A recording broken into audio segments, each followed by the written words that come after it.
Summerlin Mall. Summerlin Mall? Yeah. What is that? Oh, okay. Good evening and welcome to another episode of Bridging the Gap between Black men and Black women. Tonight's topic is a nice one. Thanks to my beloved friend Magic.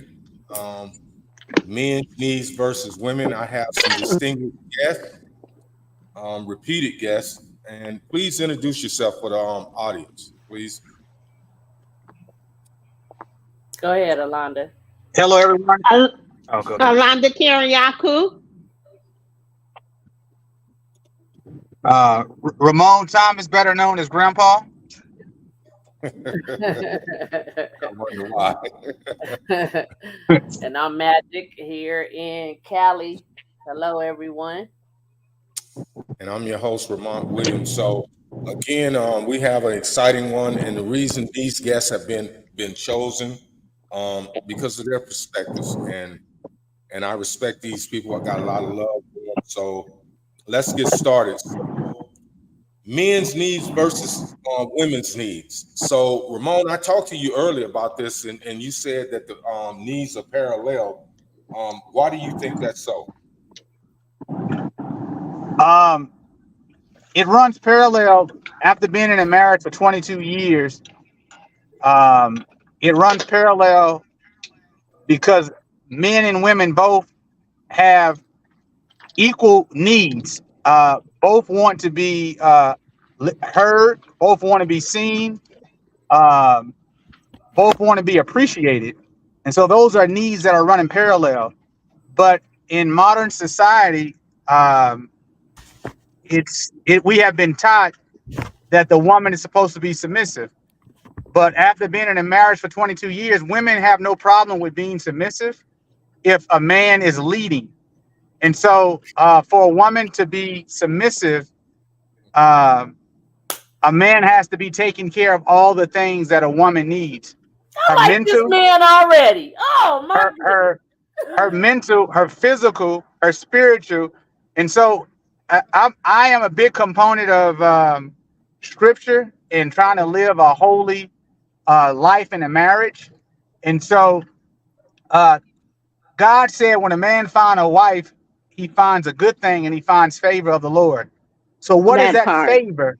When you have favor of God, God will make sure that you're able to take care of the needs of your household. If you're not out there homongering and you're not out there doing all these things.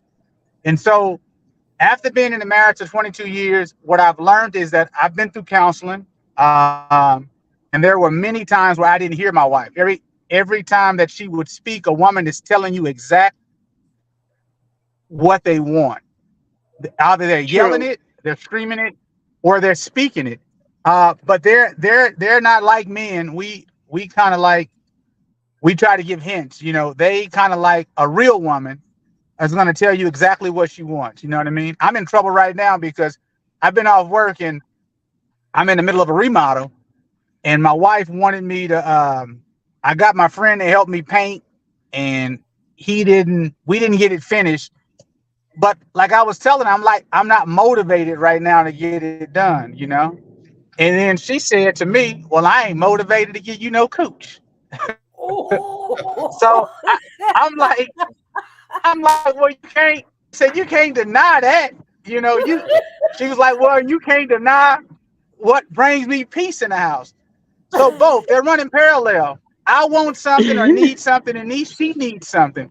That's a parallel. It runs together, you know. That part. Let me say this. And congratulations on 22 years of marriage. Absolutely. Let me thank say you. this. If you keep talking like that, you're going to take me out of business. No, because this is bridging gap between male and female.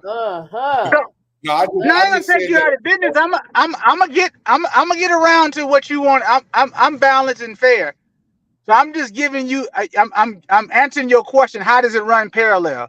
So you can see both of those needs right now running parallel. Okay. So let's go ahead. Let's ask get the opinions of the other guests. So Alonda, Magic, whichever one chooses to go. what is your perspective about men's needs versus women? You know, as we've heard, Paul articulate, you know, things that probably 99% of the women would gravitate towards. You know, I love it. You know, so what do you think? Go ahead, Miss Alonda. Okay, I believe women needs a house that is a home and a sanctuary. They need love, not lust. And women need a man that's adaptable, that can lead with purpose. Oh, that's a good one. That's good. I like that. So this is the second time, you know, Grandpa said it. Now you're saying it. You kind of reiterating what he said as far as leading with purpose. And I'm pretty sure Magic is gonna piggyback off that too. We've had this conversation on multiple occasions. So what do you actually mean by that? What, lead with purpose? Yeah. We have to have a goal where we're going. You can't just assume I know where you want to lead me to. You might lead me down into Las Vegas tunnel homeless. I need to know where we're going to go, what our future looks like. Because besides just me and you, we may have family, we may have, kids, and we're not living a toxic, reckless lifestyle. We need a lifestyle with purpose. We need a home. We need peace. So basically what you're saying is if a man comes into a binary contract with a woman, that they have to be in agreement. They have to be on one accord as far as where they're going. You have to set realistic goals. That's what they have to be equally yoked. Yes. I mean, and with time and adaptability and balance, you'll get there. I mean, it's not an overnight thing. That's true. Miss Magic. Well, you already know pretty much my views on that. I absolutely believe that most women want to be led. They want a leader. And I believe it's up to the woman that comes in and creates the balance of when she feels like he's leading the family off course, she's there to, get him back on track because he's being distracted by something. And being that backup for that man, I believe is important. I will come from a perspective of not religion, but pretty much the same thing that Ramon said. I think that's everything he said was on point. Absolutely. A woman doesn't have a problem with compromising, being more understanding, listening to a man that is a leader, that is a provider, that is a protector, that is a guider, that is going to be willing to carry the load as long as possible. And then it's up to that woman to make sure that he is taken care of physically, mentally, emotionally, so that he can continue to perform as best as he can. I am all for the leadership of a man in a household. Now, can I ask a question? In today's society, especially in our community, there's a large proportion of Black women, African American women, women of color that makes larger incomes. That's not my case, but I do know that we have a lot of educated, smart, and Black women who are making larger incomes than men. And oftentimes, when a woman is making more money, oftentimes she feels like how can you lead me and you're not making more money? And so what do you think the dynamic is? How does a woman allow the man to lead her if he's not making an income that's equal to hers? That's a mindset. That's absolutely a mindset. If you feel as a woman that you're superior to a man based on what you bring into the house monetarily, I think your thoughts are a little warped. Yeah, warped. There's no way the way that I think there's no way that a woman can compete with a man. There's no way that women should want to come into any relationship and want to compete with a man. I'm not competing with a black man. I'm just not going to do it. I'm not doing that. So if I'm making more money and I'm carrying the load, my mindset still says this man is the leader of this house. For me, I can say for me, I can't speak for anybody else, but I don't care if I have more education. I don't care if I'm making more money. I'm more stable. I chose that man because he's a leader. And if I'm not going to allow him the grace to lead, I need to go find somebody else. Right. And financial success is not home security. There it is. Woo. Yes. Well, let me piggyback off that if I may.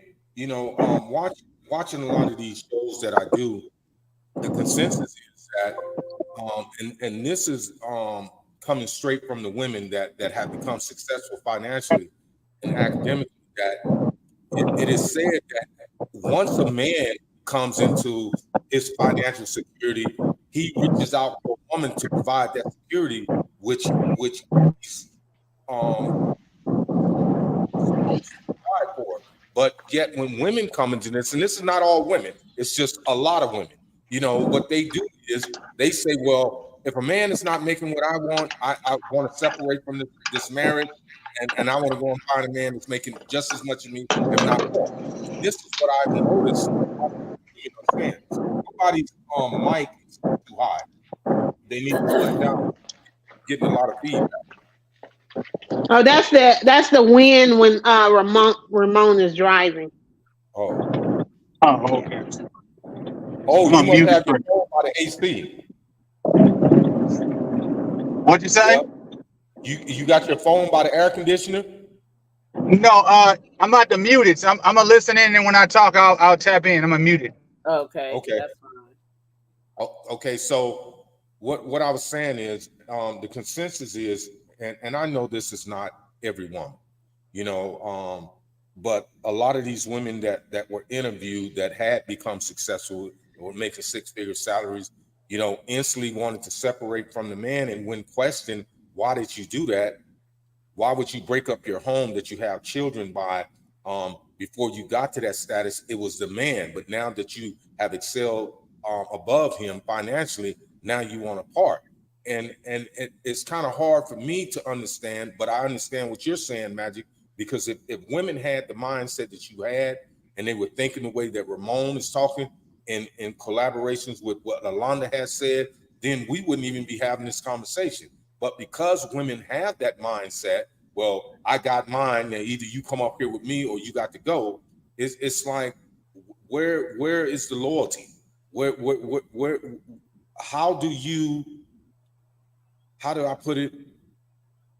I was there for you when you had nothing. You know, I supported you through your academic accomplishments. I supported you through your rise in the corporate world. Now that you become successful, now you want to discard me like an old cloth. I don't understand. Maybe can y'all give me some feedback on that? Because first of all, if a woman is the one that was given the opportunity to, let's say, elevate herself, and now she's elevated herself, and this man has the opportunity to do the same thing and he doesn't, that's a problem. If you giving me the grace to elevate myself, now it's time for you to elevate, and you don't take advantage of that, I must walk away, because now there's nothing we can do together. If you're going to sit back and not do anything, that's a problem. But if I need to wait until you can elevate yourself to the same level or above me, then so be it. Where the problem comes in is when men sit back and don't do anything else. They get complacent. They're content with not bettering themselves. A lot of women can get in a relationship with a man and know within the first couple of years what that man's potential is.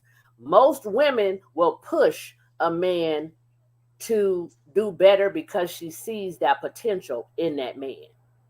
So if a woman is telling you, you know, come on, go get it, go take some courses, you know, get this job, do this with your job, do better or enhance what skills you have, and you're just sitting there complacent in where you are or stagnant in where you are and she's continually elevating, that's not a good balance in a relationship. Now I'm looking back at you thinking, you know what? Okay, maybe you're not the man that I thought you were. And a lot of women will tolerate and put up with a lot of mess with men and hoping that they'll do better or hoping that they will change, and they don't. And at that point, yes, absolutely, it's time to do something different, whether it's separate, whether it's divorce, whether it's whatever is going to work. You have to do something different. Just because that man remains complacent doesn't mean she should remain complacent. Why should she suffer if that man is not doing anything to better himself, which will also better the household? That's the only reason why I can see a woman would leave once she has elevated herself. It's because that man has gotten complacent in, or he's stagnant in his own lifestyle or you know, in his career or whatever it is that he's got going on. When a woman is pushing, she wants that man to push. And if she's got enough backbone to help him push, she's going to do it. But if he's not moving, you're exhausted, you're tired. That's it. She's had enough. Now, of course, it is time to move on. Right. It's like dead weight, you know. But hopefully his masculinity is not tied into the financial makeup of who makes more. And sometimes that, you know, hopefully he didn't get depressed or he don't feel like he's not a man because he's not bringing in these finances. Right. So I believe there's more to it. Yeah. Well, okay. It depends on what we're speaking about. Are we speaking about those people who are married? Are we speaking about people who are dating? Because it's two different dynamics for me. I believe when you're dating, you should discuss your future and what are your goals. And then when you're married, for me, a marriage, after being with somebody for a very long time, both people get complacent at times. Sometimes you're not motivated. It has nothing to do with your significant other or anything, you know. And when you're not motivated or you're waiting, if you're waiting on a vision or something to come through and you're waiting on certain elements to come together, sometimes I may not be moving as fast as you want me to, but as fast as you want me to move, but that doesn't mean that I'm not moving. And so I think that when communication is key, I think that when those type of issues come up, a woman, I would expect my wife to come to me and say, "Hey, babe, what's going on? I see you're not motivated, or what can I do?" And sometimes there's nothing a woman can do to motivate her man at that time because it's mental. And a lot of mental illness and a lot of things are going on in our community that people are dealing with. People are breaking generational curses, breaking a lot of things. And oftentimes you may be brought up in a house where our growth, we never saw that, you know what I mean? And so it's a balance. But I don't think that a man or a woman should just give up on one another in a marriage if things are not going as fast or moving progressively as one think that it should or shouldn't. Correct. And then, and when it comes to dating, I don't, whenever you're dating, you're putting a bid in. You know, I'm putting a bid in to be able to win that contract, to win your affection. And so if you see those signs while we're dating, then it is, I think that it's up to the individual to say, you know, I don't like this. I don't like, you know, how you're stagnant, or these are like signs. You know, God allows us to be able to see signs. Sometimes we women have more hope and expect more out of men than some men can provide them. And that means that that man is not for them. That don't mean that that man's a bad man. Same with a woman. Sometimes a man more in a woman than she can provide him. You know what I mean? And so I think a lot of these issues should be worked out in the early dating stages. Yeah, true. Let me ask Right. you this, though, Ramon. You said something about not giving up on your mate when they are. How long is how long is someone supposed to wait? But he said in a marriage. Okay, even in a marriage, if you are, you've done everything you could do, either or, male or female, you've done everything you could do to try to get this man or get this woman to move forward, to progress, to elevate. How long are you supposed to wait for that person to catch up? Are we talking in a relationship or a marriage? Marriage. In a marriage. If you're in a marriage and you see that your mate is not moving, he's not progressing, she's not doing anything extra, she's not doing anything, he's not doing anything, either or, male or female in the relationship, how long are you supposed to wait for that person to make change? Well, I believe things are seasonal, right?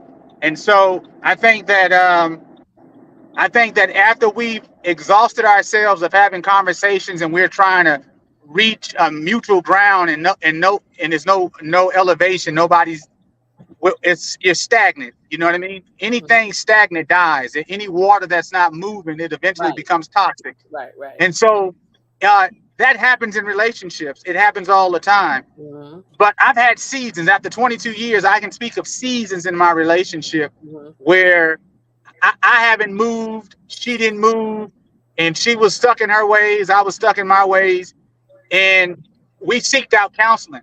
Sometimes you have to have somebody to be able to come in that's neutral, to be able to shine a light on what you're saying. Because sometimes after you go through too many seasons of me telling you something or you telling me something and I'm not listening, the very thought of you saying something irritates each other, right? Right. So sometimes you have to have somebody neutral to be able to come in, to be able to say, hey, bro, this is what she's trying to tell you. Hey, sis, this is what she's trying to tell you. And I met a great counselor who helps not only me and my wife, but helps us individually and then helps me corporately of my whole house. And so I think counseling for me, it works in my house. You know, it really works. Okay. And oftentimes what I've learned in counseling is sometimes in the Black community, in any community really, sometimes I may be talking with my wife and we're arguing, and I may be adult me talking, but I may be talking with a 5-year-old or 6-year-old person, because we convert back to whatever trauma we had. So I may have hit a trigger. Right. And I'm trying to tell you, damn it, you don't hear what I'm saying. How you don't see that, right? Right. So in counseling, I've learned to understand triggers, and we all have them. And when she's triggered, I learned how to be able to pull back and let her have her moment. Because once it elevates over a 2, you don't hear me and I don't hear you. Right. So we have a rule in our house that we don't try to go past a 2. Once it go past a 2, it starts, stop, continue. Meaning we'll get back to that. You know, and sometimes it may take 3 or 4 times of us going over the same issue for one of us to break through and give in and say, okay, I hear you, you know? And so you have to always find out, where's that person at right now? Is it 2 adults having a conversation? Right. Or is it some, you know, a person you dealing with a person that's been triggered, you know? Right. And so, so to answer the question, how long? Yeah. I think that it's seasonal. So seasons are, you know, you have to measure that in each relationship to figure out how long is your breaking point before you lose yourself. Right. You know, before you allow yourself to go down below what your standards are, right? Yes, absolutely. But in marriage, I'm a component of marriage. I've been married for 17 years with my wife, 22. And when you take a vow is the highest thing you can take. It's God said he made me in his image and his likeness. That means that I create. I am a procreator with God. And so that means that I'm a little God. And so I look at myself and I run my household as such. So what it comes down to is, for me, when I took a vow before you, I said through good, through bad, through sickness, through health, to death do us part. So it doesn't matter for me as a man what season we are in our life. I'm gonna always fight for you. I'm gonna fight until you give up fighting. Okay. That's me. That works for me, right? Right. A lot of men, what I've been through in my 22 years, a lot of men would have given up in their marriage and in their relationship, and I didn't give up. You know, I stayed steadfast and I trusted God. And we have to understand that the enemy, it says that he's like a crouching lion at the door. He's always waiting for an opportunity to come in and wreck what God has brought in. Now, I understand as a man, and I believe the word, God says a man that thing and find favor of the Lord. And so having that favor, that means that I have to deal with everything that comes with the changing seasons of a woman and in a household. And so for me, I'm gonna always fight for my marriage. I don't, you know, we've said that, oh yeah, I'm tired of this and I want to give up. But then each season, after that season go by, we grow stronger. We are able to hear one another louder. And so I think that that's why I said it runs parallel, because we both want to be heard, you know. And like in my household, it's days that I come to my wife, I say, how much you got today? She say 20%. I say, well, baby, all I got is 20. Well, we be like, well, what we gonna do? Because we both are tired and we don't feel like doing anything, you know? Yeah. And so, like I was telling Lamont earlier, I don't agree with the concept of 50-50. There's no such thing as 50-50 in a marriage. Right. It's either 80, is 80, it's 80-20, it's normally 60-40. Man, or it's 80-20. It ain't never gonna be 50-50, because neither one of us are always bringing our best A game. You know, you get tired in this thing called life. And so that's why I got to help me. When I'm tired, I'm gonna need you to carry more today than I'm able to carry. And I want to be with somebody that understands that, hey, even though I am the provider, even though I am the protector, sometimes I need you to protect me as my wife, protect my mental, protect my emotional, protect my feelings. You know what I mean? And a lot of men don't get into those things, you know. They feel like they got to be so tough and so hard, you know. And so you have to communicate those things with your significant other. What do you need at that point in time, you know? Right. And like the other day, I said, you know, you attack the issue, not the person. Yeah. Yep. Absolutely. Yeah. Ramon is on point, man. I think what Ramon and it's kind of funny, man, that, you know, I reached out to you because I think you brought a whole different meaning to this podcast, man. You know, your perspectives are so keen and on point. I don't think anybody listening could ever, you know, try to refute anything that you're saying. You know, you've always had my admiration from the time I met you. You know, even though you're younger than me, man. You know, and me and Magic talk about this a lot. You know, and I say this because I have a great deal of respect for this lady.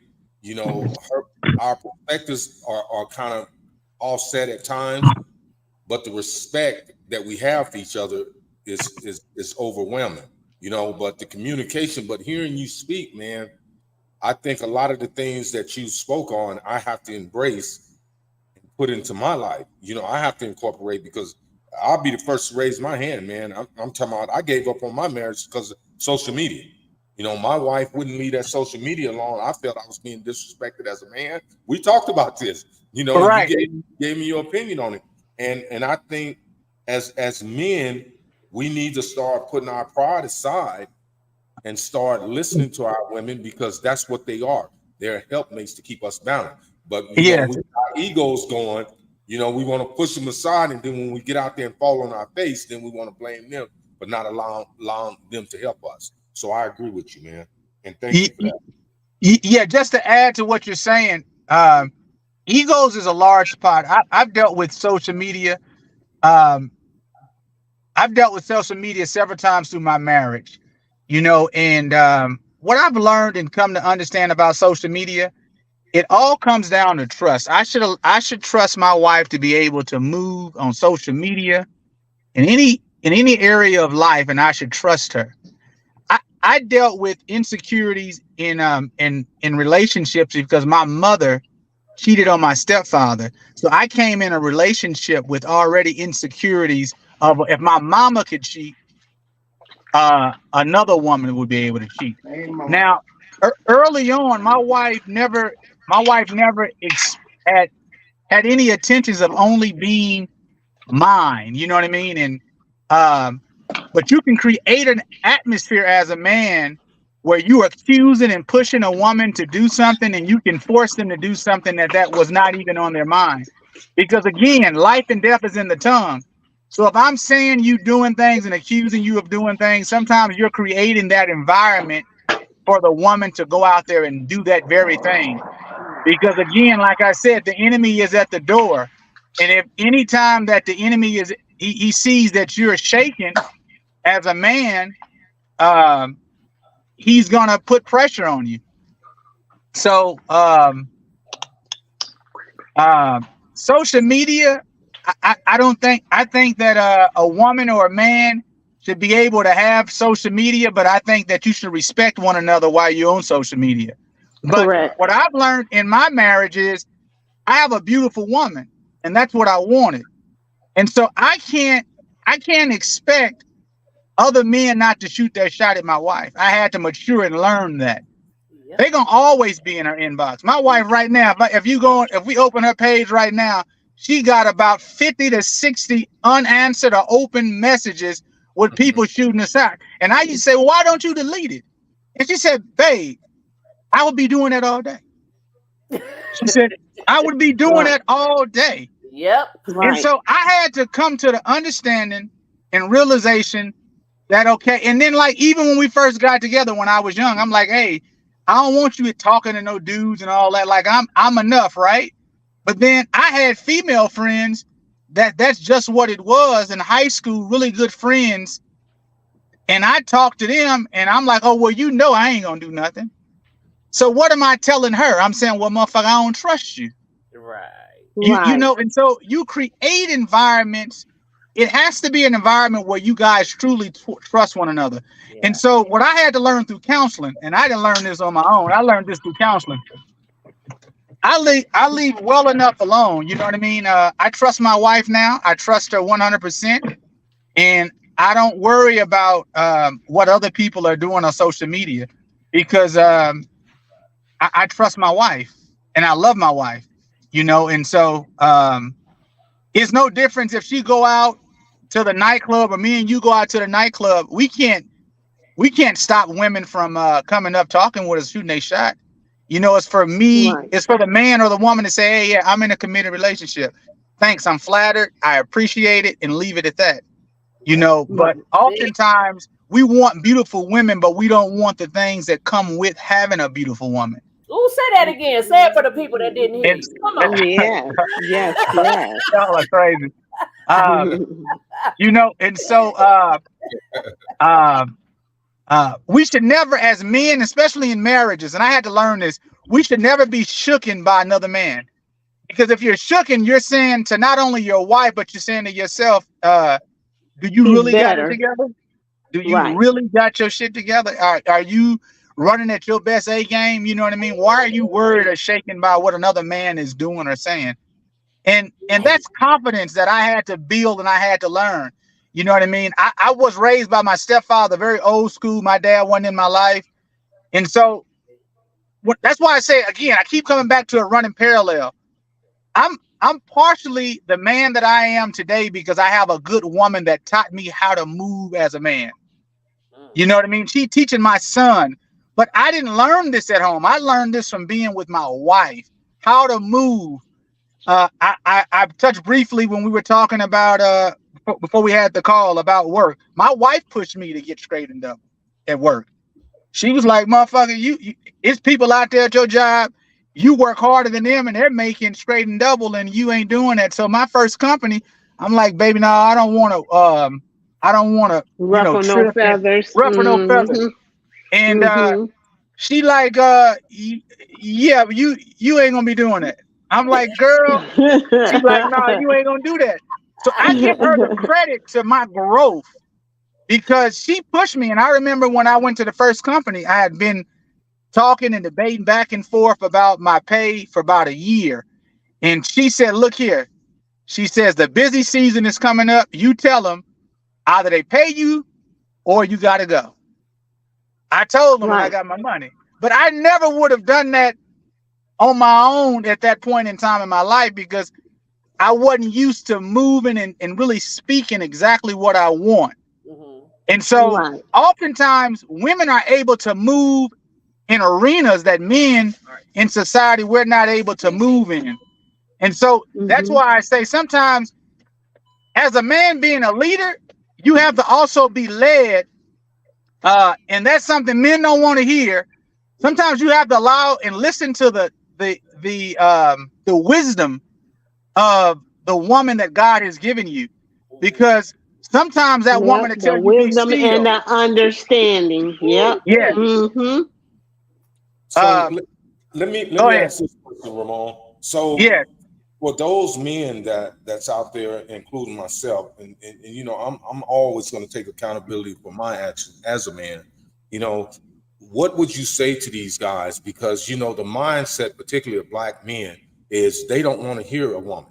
You know, and I was in that mindset in my marriage. You know, I'm taking advice on certain days, and the day wasn't one of them. So when we engaged in conversations, even though I know her points were valid, I still refuted them. I still had to get my point across, and I would fight to the bitter end. You know, so how do we?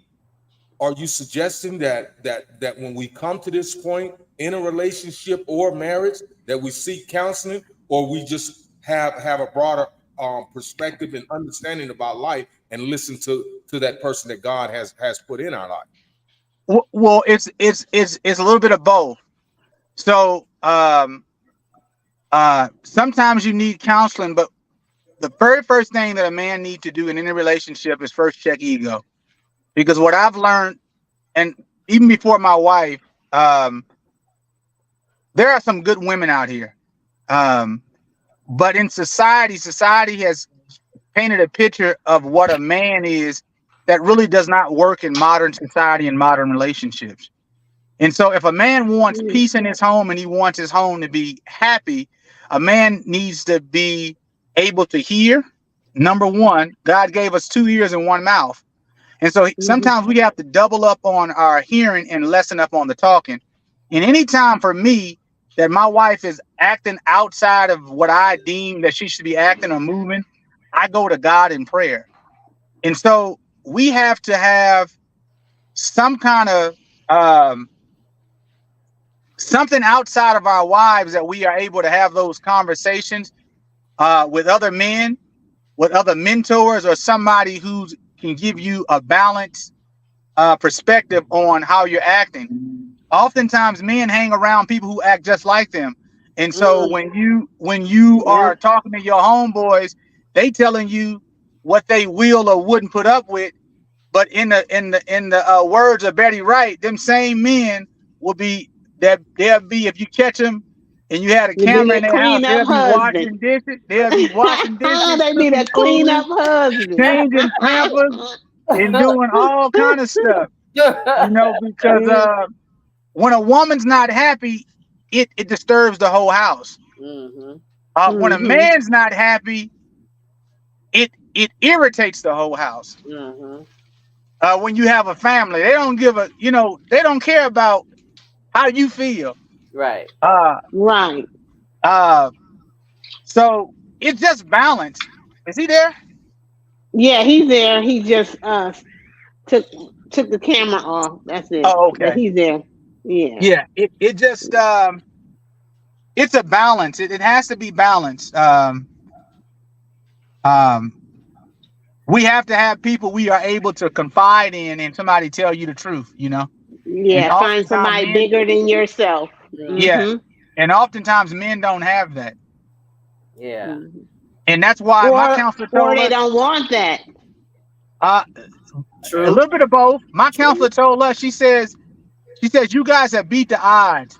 She says that black marriages we're the highest divorce rate. We're the fastest to get married and the first to divorce.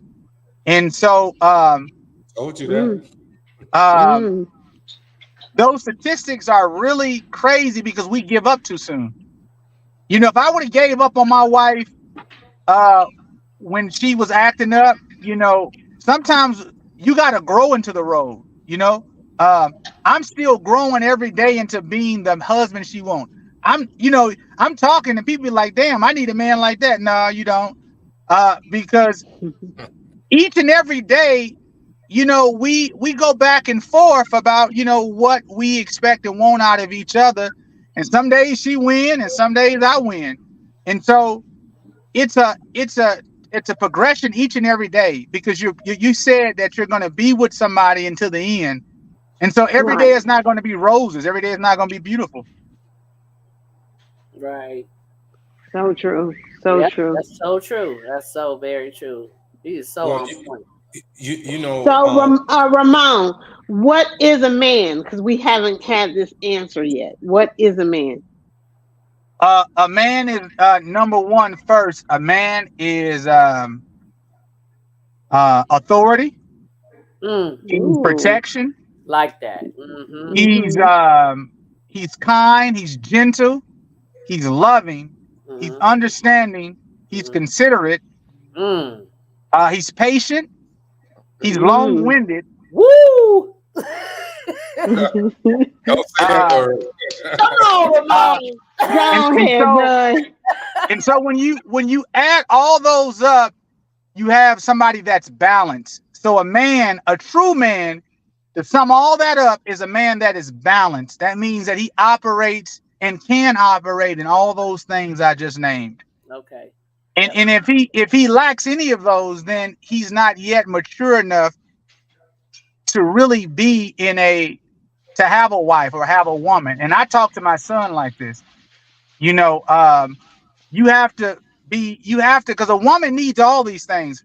The word, the word father, a woman calls a man daddy, and so when you hear the word father, that means a father, he takes care of everything that his baby needs. So I look at my wife at times as my daughter, and that's not weird to say, but I know that she needs everything from me. You know what I mean? She depends on me to provide her emotional support, her mental, her physical, her protection, financially, physically. She depends on me because that's what she sees me as.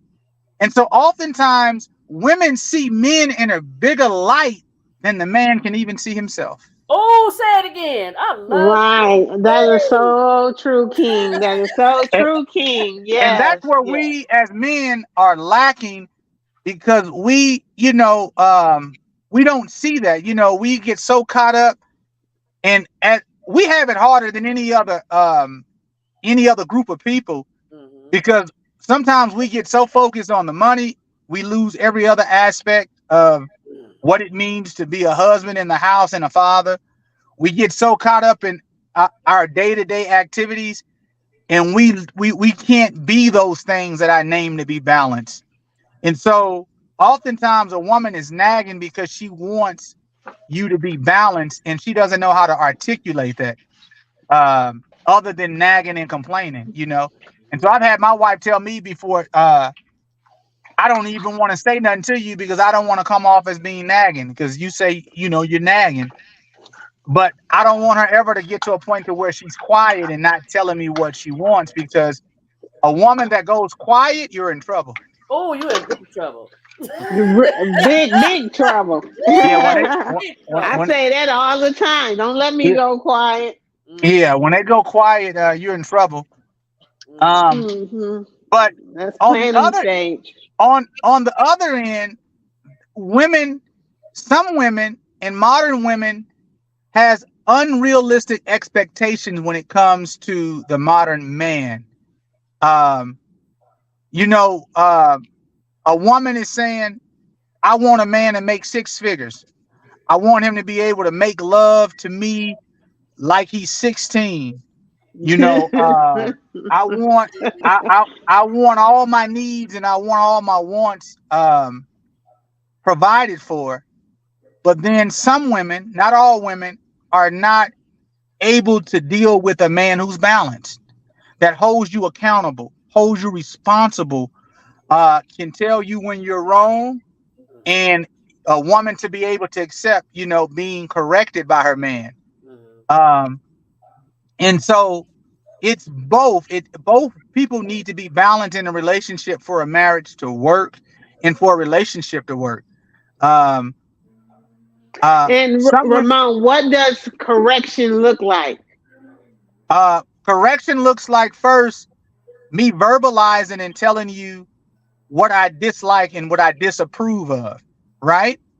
But I may be disapproving of something that is not culturally accepted, or I may be domineering, because one thing we have to understand in relationship or marriage, you are an individual and I'm an individual. We are individuals that we've agreed to walk together, to walk in peace together. And so we can never lose the fact that we are our own individuals. We have our own minds, our own ways of doing things. And sometimes in marriages, this is a word that a lot of marriages, they miss, is to agree to disagree. Sometimes I'm never going to agree with that part because I don't like that. That ain't how I was raised in my community or my home, and vice versa, right? And so you have to be willing and mature enough to know when something that's trivial is getting to a point that's toxic. Right. So would it be fair, Ramon, to say that all that you conveyed thus point is about maturity when it comes to men and both women? Because yes, maturity. Because you can have the desire to make a marriage work, but if that other person is not willing to meet you or collaborate with you, then I think that's what happened in my marriage. I think, reminiscing that it was oftentimes my wife tried to convey her thoughts to me, and I had that ego, man, and I'm talking about, it's still hard for me to suppress at times, you know what I'm saying? So it's even getting into new relationships, because like you say, I wasn't raised the way that most people think today, and I still hold on to those old traditional ways, and it's been like a stumbling block for me when it comes to relationship, and I'll be the first to admit that. So is it safe to say that men need to mature more? They need to build up these characteristic traits that you spoke on. Yes. The most important thing that a man first needs to examine is what his likes and dislikes is. If you ask 95% of men what their likes and dislikes is, they really don't know, right? They don't know really what they want out of a relationship. They don't. You first need to know what it is that you're looking, and express that, and so that a woman can adjust herself to what your needs and what your wants are, right? And so communication. So we need to know what your preference is. Yeah, a lot of men are not verbalizing really what they want. And a woman, anything you give a woman, she multiplies. It's in her nature. She's gonna take it. She's gonna cultivate it, and A woman is more lenient than a man is. But a woman, the Bible says that a woman, he says, God said, I gave Adam Eve to be my helpmeet. So God's not going to give you a woman, or a man shouldn't want a woman that's not equally as strong as him, right? Right. So if you're saying that I want a woman equally as strong as me, you have to be able to deal with, the Bible says when you become one, married, you become one, right? So your wife truly has every characteristic that you have. She's just as boisterous. She's just as controlling. She's just as loud and outspoken as you are, because that's what you attracted to. You attracted to you. That's what drew you guys together. So when you understand that, sometimes when you got two people that act alike, it's going to be an explosion. You know what I mean? But once it explodes, you have to get level heads have to prevail, and you have to be able to say, you're more important than me walking away.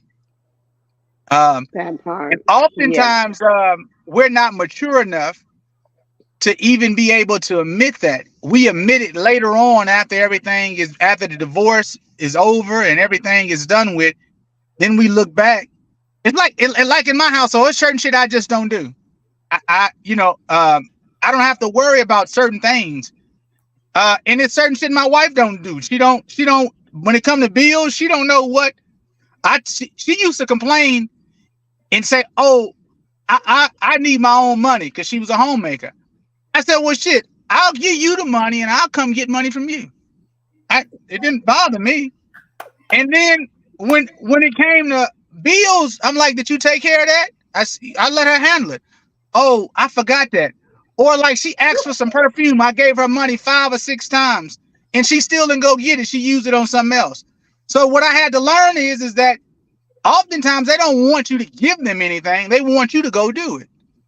So you have to be able to read the nuances of a woman and be mature enough to deal with a woman. And a lot of our men are not mature enough to deal with women. We're acting like boys, but we got grown men plumbing. You know what I mean? And so we think that if we lay it down in the bedroom and we making a few dollars, that's enough. But a woman wants to be seen. She wants to be the only thing seen by her man. Yeah, she wants to feel like the world revolves around her and everything, it starts and stops with her. Yep. So when a woman speaks, she expects you to hear first. And oftentimes we don't hear. We as men, we are reactive. So once you say something, then my wife say all the time, I don't need you to be my daddy or correct me. And what I had to learn through counseling is I had to listen, digest what she's saying, and then come back. So sometimes when a woman speaks, you can't answer right away. You be like, I'll get back to you with that. Because what I've learned with my kids, my 2 girls, and my son and my wife, anything you speak, they hold you to it. So sometimes as men, we just need to be quiet and not give them no answer at all. Wait a minute. Yeah, because it might bite you in the butt. Uh-huh. Let me understand what you're saying. I understand one aspect of it, but when you make that statement, sometimes we should. It's almost like we're submitting and allowing the woman to take the lead. No, remember I told you sometimes whoever has the strength leads in certain situations. Sometimes they have to walk side by side. Let me tell you about the word submit. Okay. Let's break down the word submit. To submit, to be one, and for a woman to submit, the woman submits totally to her husband. That's what we've been taught, right?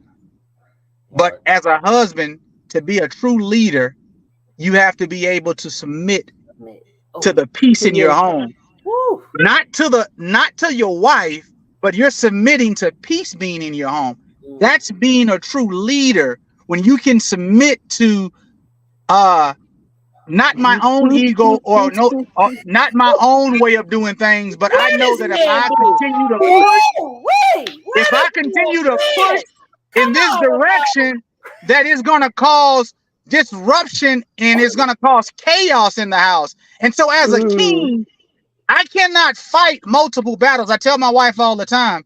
She said, well, why you did this or why you did it? I tell her, I say, baby, I can't fight. It's unwise for me to be fighting multiple battles at one time. I have to pick what battle is important. So yes, if it means for me to submit now to win the war and not the battle, then as a man and being mature, that's wisdom. That's all that is. It's called game. And a lot of men ain't been taught the game. You know? That part. They've been taught the street, but not the game. Let me say this. With all Ramon, you gotta come on here more often. You are invited to every podcast.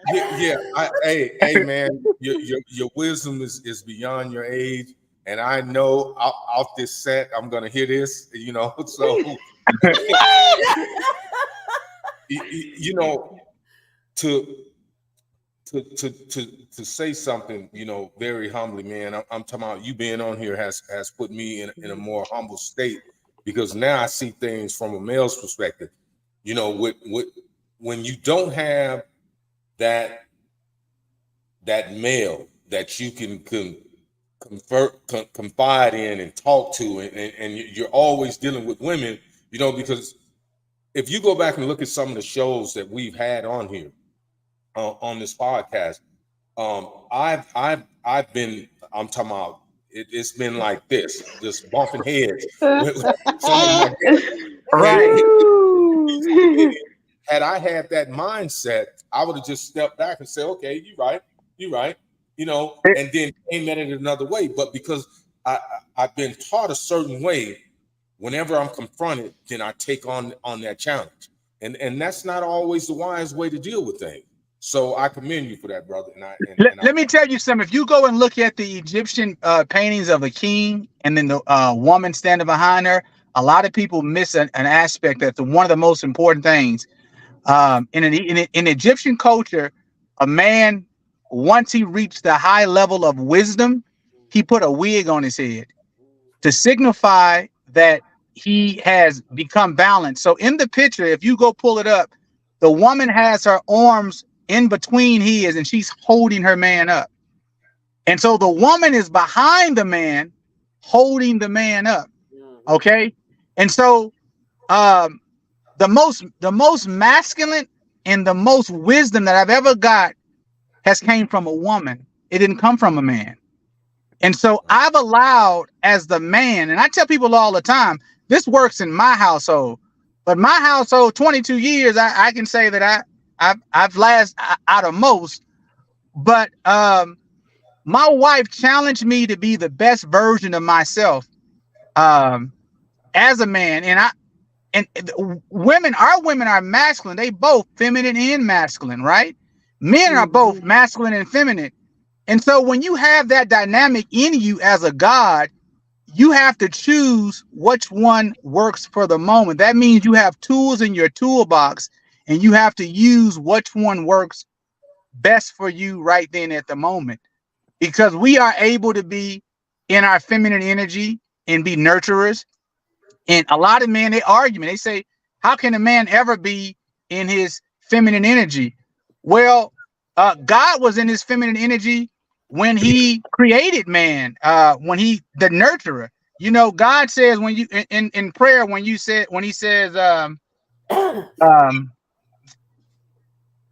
give us this day our daily bread. It's like a mama with her breast. It's no question if the milk is in the titty. It's a question that I need you to give me, right? And so we need each other both to be what we need at the moment. And most times men are only coming with masculine energy and they wonder why their house is in disarray because they're not balanced. A household must be balanced, both feminine and masculine energy coming from both. And a woman, when you're in public, if you're on social media or anything together, the respect that the woman has for her king, she would never disrespect publicly. her husband or her man. But when it comes to the bedroom and you shut the door, I believe that all gloves are off and that you guys should be able to speak freely and openly on your likes and dislikes. And that's what it means for a man to be masculine and a woman to be feminine and submissive. In public, a woman should never do anything to disrespect her man. Never, no matter what's going on. But when the door closes and you're in your bedroom, she should be able to tell you square up and tell you, motherfucker, I ain't like that. And don't you ever disrespect me. Because really, if you disrespect your wife and you're disrespecting yourself. Right. And vice versa, when the woman is disrespecting the man, she's disrespecting herself. And so to be one and walk together, the Bible says we cannot walk together unless we be in agreement. It is unwise for people to walk together that is in disagreement. And so we have to agree that, like, even if I remember when I gave my wife, I'm still old school. I get paid. I cash my check. My wife have all access to everything of mine. And oftentimes I don't have money on me. But if we're walking up to go pay for something, before we get there, my wife give me the money. Because she's never going to allow anybody to think that she's the one doing it. You get what I'm saying? And so, and I teach my daughters that, you know, my daughter's 18, she's dating right now. And I just was having a conversation with the young guy that she's dating. And oftentimes these young men have not been raised in a household that is ready to accept a daughter that I brought up. I brought a daughter that's balanced. She's both masculine and feminine. And she's seen it modeled. And so it's very hard for my children to date now because they haven't seen it modeled. And my daughter's, she's not going to wait for you to do what you need to do. She's like, oh shit, I can take care of myself. But I had to tell her, like, babe, you acting like, I told her the other day, I was like, you acting like you got a penis. I was like, I don't like that. And then her boyfriend said to her, he said, you had a penis. I was talking to both of them on things that I see how they're moving, I don't like. And so that's where we have to correct them when they're young. You know what I mean? And let them know, you know, this is what I expect out of you. And this is what my daughter expects because this is what she's being raised with. You know what I mean? My daughter don't need a man because she got daddy. She wants a man, and some man that's going to be able to replace her father. But to be able to replace her father, you have to be balanced to be able to deal with an intelligent woman. A lot of women are very intelligent. And so a lot of men are not mature enough to be able to deal with an intelligent woman. So true. True.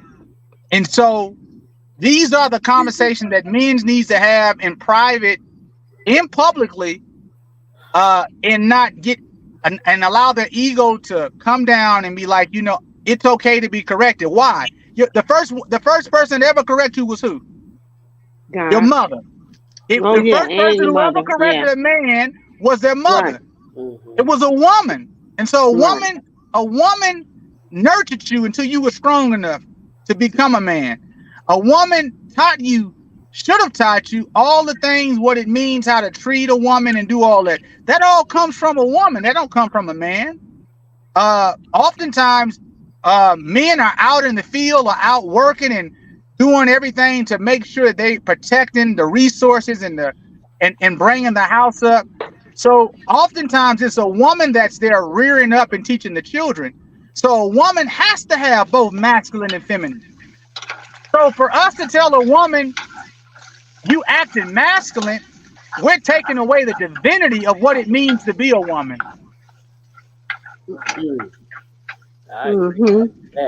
Man. Yeah. So awesome. You said a lot. You said a lot. I agree with a lot of what you said because I was raised old school. I was raised by a man. So I had same here. When you know, that balance that you speak of. My father, I believe, was the most balanced man that I experienced. So I know what I wanted in a man. And it just so happened I ran into a man who was also balanced. And I had a lasting, long, over 20-year marriage myself. You know, now Right. being a widow, I have fallen back into knowing what my needs are should I desire to be in another relationship. I'm still expecting that balanced man. Yes. I interact with and just notice that there's that balance isn't there. I've got to step aside and allow, because it's not my place as someone getting to know you to tell you what you need to do or how you should be. You're just not that person for me. Right. Yeah, Well, you know, if you're dating somebody and they have, because everybody has potential to become something, right? absolutely.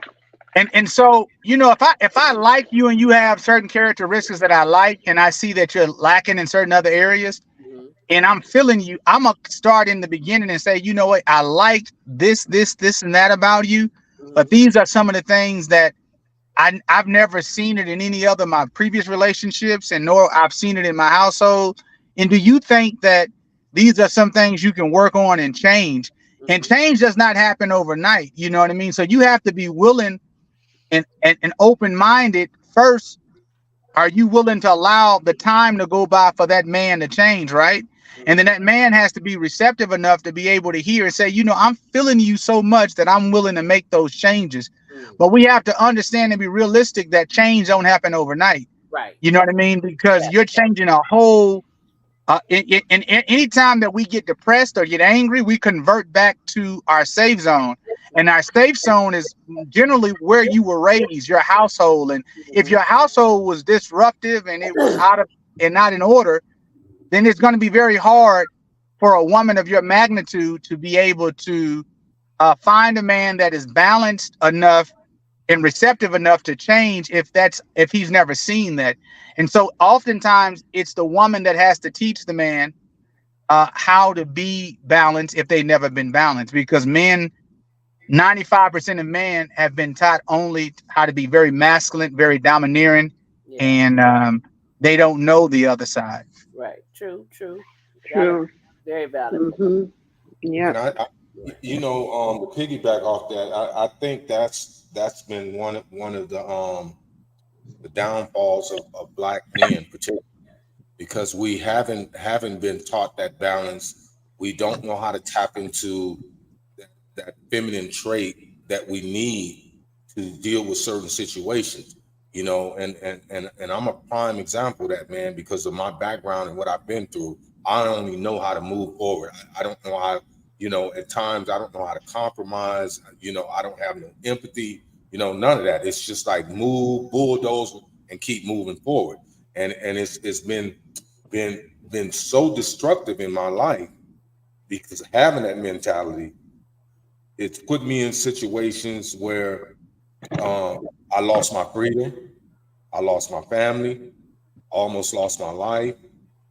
You know, even rebounding from that, I still find myself with those same traits, doing the same thing. But I told you that's self-sabotage. Right. So you just got to find that core and strengthen that core, that morals, strengthen the morals. Have you ever thought about having counseling, one-on-one counseling just for yourself? I have had it, you know, but every counselor is not right for the right person. You know, I remember when my wife was searching for a counselor, she wanted somebody that looked like us, right? So we end up getting a black woman, and I was like, I don't know about getting a black woman. It's going to be one-sided, you know what I mean? And no, you know, so each counselor is not, every counselor is not for every person. So you have to find a counselor that is neutral and can, you know, work for what you need. But every man needs somewhere, a private place that he can go and speak with somebody that can give them balance on their mental, you know what I mean? And let them know, hey, that ain't cool. Try about doing it this way, or you know what I mean? And so I think that would help not only you, but a lot of other men is seeking counseling to be able to heal from trauma. Because when you speak, you're saying, you know, behaviors and things that you did. Okay, you have to go to the root of why why did you have to act and why did you respond in that way?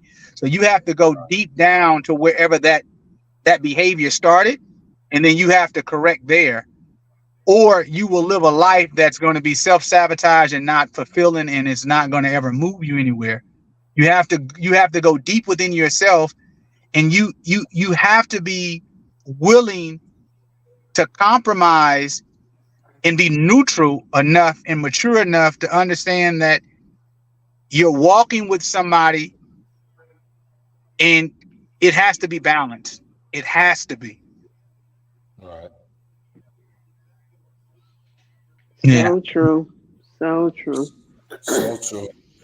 Well, we went over our time, which we don't have a time frame, but again, your words of wisdom, Ramon, has been very inviting, very uplifting, and I thank you, man. And I hope that you can continue to be a part of this podcast, because I think we've all learned from you, and I think anybody that goes and see this podcast is going to want to know who you are, and want to reach out to you, and that's fine, because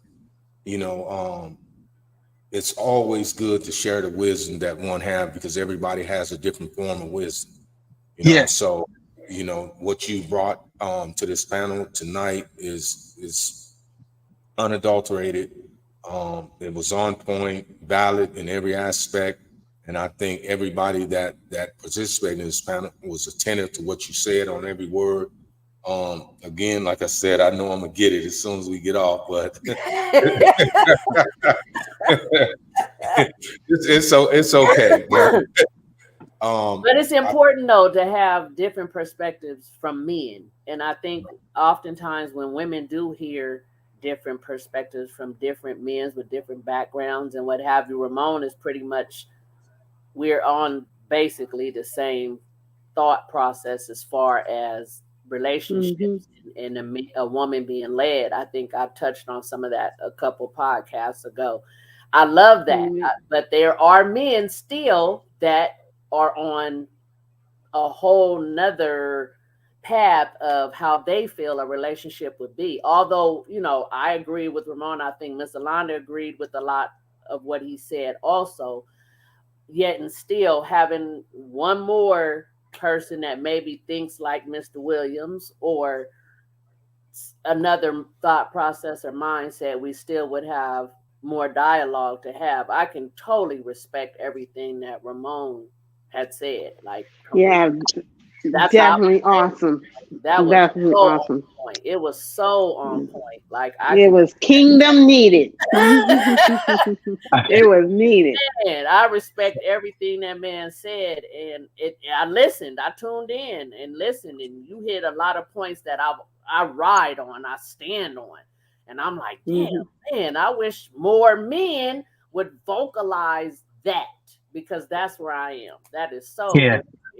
Absolutely. Well, I think it would be safe to say that you have and I only acknowledge when it's valid. You know that. You know me by that. By now, I don't validate anybody that don't deserve it. You deserve it.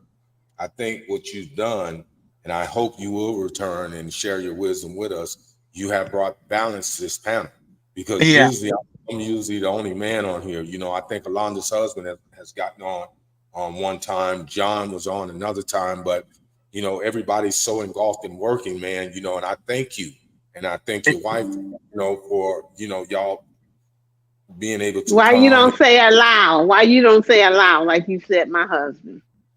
Thank you for allowing him.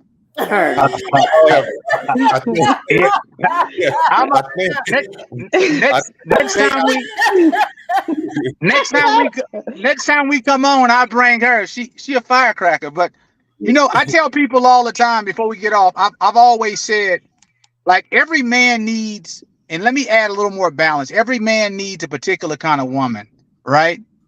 The woman that I have and everything that how I discuss and how I move, that's the kind of woman that I need.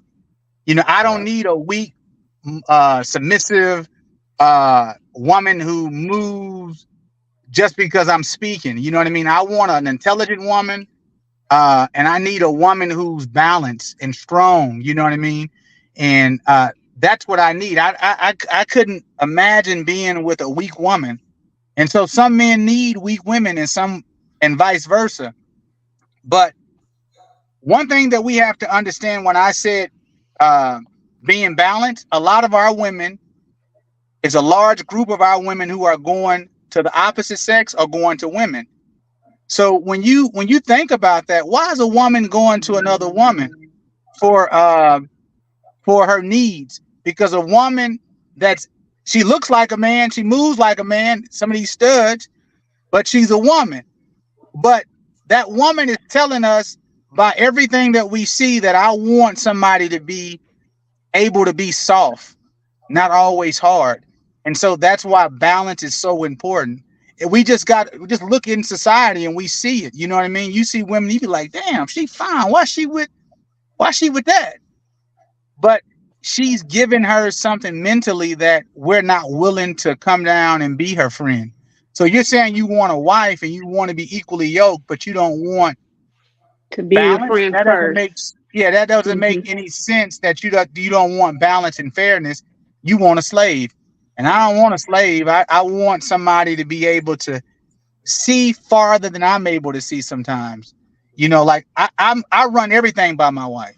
Every thought I run it by her. I don't feel that she runs every thought by me at times, but every thought I run by her because she gives me a perspective that a man ain't gonna be able to give me, and she's never led me astray. And so what they say, taste and see, try and see. I tried it and it worked for me.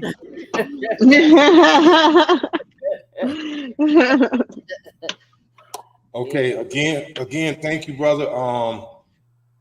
And you know, I extend that courtesy to you, man. You're welcome to come on. Actually, the next show that I want to have is called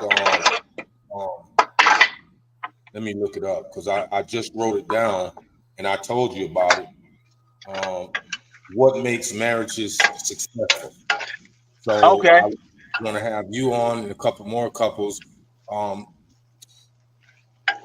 Magic, you're still welcome to come on because, you know, you were married for a lot of years. I was married for 17 years to my first wife, my son's mother. And before I went back to my little single life. But I think this is a very promising path that we're taking. I think each and every one of you've been an inspiration to me from the very beginning. You know, I've learned a lot from each and every one of you, and I hope that this podcast continue to grow, that you keep sharing your wisdom with me, because what wisdom I take from you, I will take and share with somebody else. Yes. Again, thank you. We won't be on tomorrow night. We'll be back Monday at, you want to do 8? Yeah, do 8 because we have to work, Alonda. Yes, I have to. Yeah. So we'll be back on 8 Monday. So I'll reach out to y'all tomorrow or either Monday early to let you know. And with this system right here, you got to always send out an invite. So I got your email now. I have it correct. Okay. I'll send it out to you, and then you click back on. And remember, we can have up to 10 people on this podcast. That's excluding myself. With this system right here, I can have up to 10 people in queue. Okay. Okay, so yeah, I enjoyed it. I enjoyed all of you. I know Alonda. Yes. Yeah. So I think that everybody's perspective was very strong and very valid. I think that we need to do this more often and in a public setting that we're doing it, because our marriages and our families are failing, and we have to do something about it.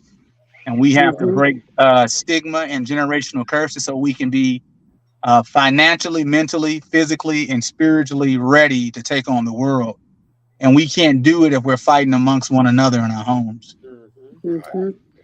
And I piggyback on that. Remember, I said heal. We gotta heal. We gotta be a wife or a husband in spirit, and we gotta start as friends. Yes, that's important.